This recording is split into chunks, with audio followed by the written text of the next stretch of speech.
આ સંતો હિંડોળો કેવો અમારા મહાન સ્વામી કેવો હિંડોળો બાંધ્યો. સવારના આપણે 12 વાગે વળી ગયા હતા, 4:30 પૂરો થયો. માટે હવે પોર ચાંદીનો જ કરી નાખવો, દાખલો જ નહીં. કોઈ વૈષ્ણવ જાગશે તે ચાંદીનો કરી નાખશે. એમ અમારા મહાત્મા હિંડોળો કેવો બનાવ્યો જો. ફૂલ કેલવા ગોઠવાઈ ગયા, નામ લખ્યું શ્રીજી ફૂલમાં. કોઈ નામ કોઈ નિરખીને જોતા નથી, અહીંયા સામું જોઈ રહ્યા લો. હીરો સામું જુઓ એ કેવો નિરખીને જો ખબર પડે કે કેવી કારીગરી. હાથનો હીરો સર્વોપરી બનાવ્યો અને દાખલા સામું જોવાનું, બીજું કઈ નહીં. એવા ફૂલ મગાવ્યા ને કર્યા ના હિંડોળો મહારાજને બધા બનાવ્યો. કેટલી બધી શ્રદ્ધા મહારાજના સુખમાં હોય ત્યારે બને. મારે કહેવાનું હેતુ શું, આવી રીતે મહાસ્વામીએ આ બનાવ્યો હિંડોળો ફૂલનો તો આપણે હૃદયમાં સાંભળે છે. દરેક સંભાળી રાખજો.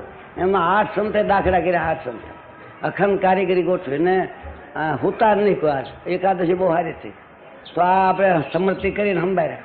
આ માહિતી માનદ સ્વામી હિંડોળો ગયો, દર્શન કર્યા તમે નથી? બરાબર નિરીક્ષણ નથી કર્યા? કરો ભેજાવ કરી આવો. મહિમા ગાય.